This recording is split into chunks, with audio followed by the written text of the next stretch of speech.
Hi, Robin with Oxy-Dry, and I'm just doing a small job today. And as I was doing the carpet, I of course noticed this vacuum sitting here, and I don't see these very often. And this is a rainbow. It There's a canister at the bottom there. You put water in there, and the claim to fame of the rainbow is the water acts as a filter and filters out all the contaminants, so nothing is exhausted into the air. Um, they are very expensive vacuum. I expect this vacuum would sell for at least $2,000, perhaps more. I'm not sure. It's been a long time since I was um, aware of what their pricing would be.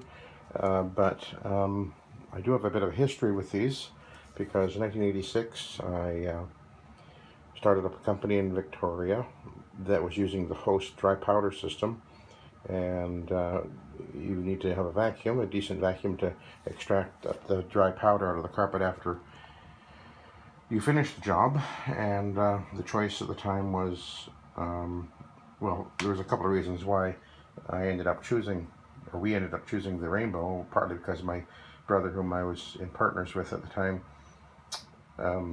he was actually selling rainbows for a little while. So he, in fact, the very first few jobs we did, we used his demo vacuum. And then we went and picked up two or three of the older style chrome dome ones, I think they call them. And they worked all right. You can get a larger canister for them, so it'll have more capacity.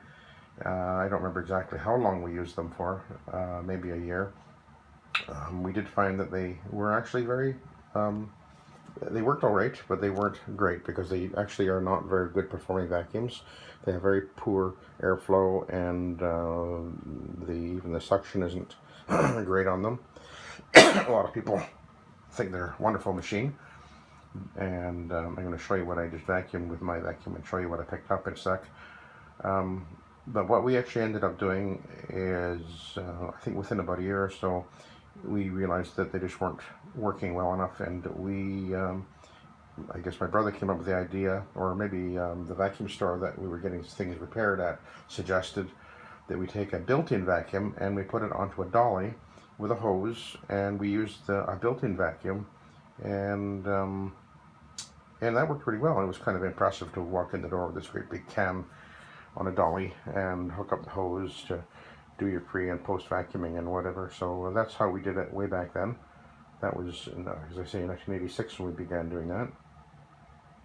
But anyway, I'll just show you what I've been doing here in this house, and I'll show you what I picked up. So I've cleaned this bedroom here, and of course just around the bed, and it's all done except for the post vacuuming. And then I've got this room to do, or done. It's done, pardon me. Just have to do the post vacuuming in this area. So I did vacuum this whole room, of course. I didn't do the hallway. This is actually a brand new carpet, and the steps here are brand new. And I did these steps. Everything's done down here. I did this little hallway or whatever. This room here. And this room over here. So it's not a very big job really, although it's been taking me a little longer than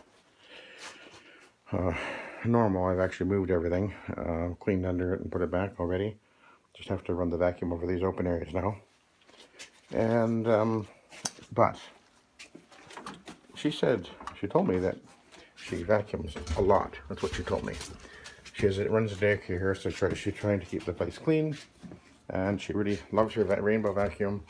Thinks it's wonderful, and so she said she's vacuuming the carpet a lot.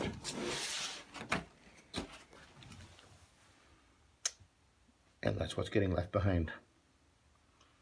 Now that is a rather significant amount of junk, and for a carpet that's supposedly getting vacuumed a lot, that's not very impressive at all. So the rainbow, it just simply doesn't have the performance. It doesn't have the suction, doesn't have the airflow. but a lot of people do believe in them. They like them. They believe that they're great for filtering. And if you go to any vacuum repairman and you ask him what he thinks of rainbow vacuums, be prepared to stick your fingers in your ears, because chances are he's going to use some pretty colorful language, because they really hate them. Because what happens is the motors get so full of just crap, I guess you could say, that bypasses their. They have like a spinning. I don't know how to describe it. It's like a screen that they have a patent on that spins, and this supposedly separates the air from the water, and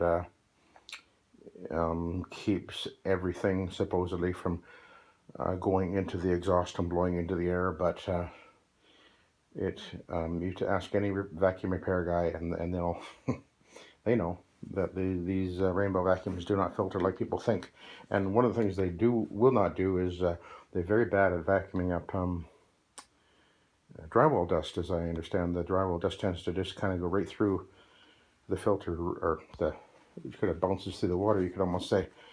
Anyway, so we do run into these rainbow vacuums from time to time, and there is proof right there of just how poorly that rainbow vacuum, which she says she uses a lot, is performing on this carpet. It is not doing well at all. So anyway, I thought you might find that interesting, a little bit of history of the rainbow vacuum, and what we used to use way back when, using the Host powder system, and how we came up with a interesting vacuum idea. And it worked, and it did impress people, having that great big built-in vacuum and a dolly coming into the house. So anyway, I'm going to continue on to finish off this job.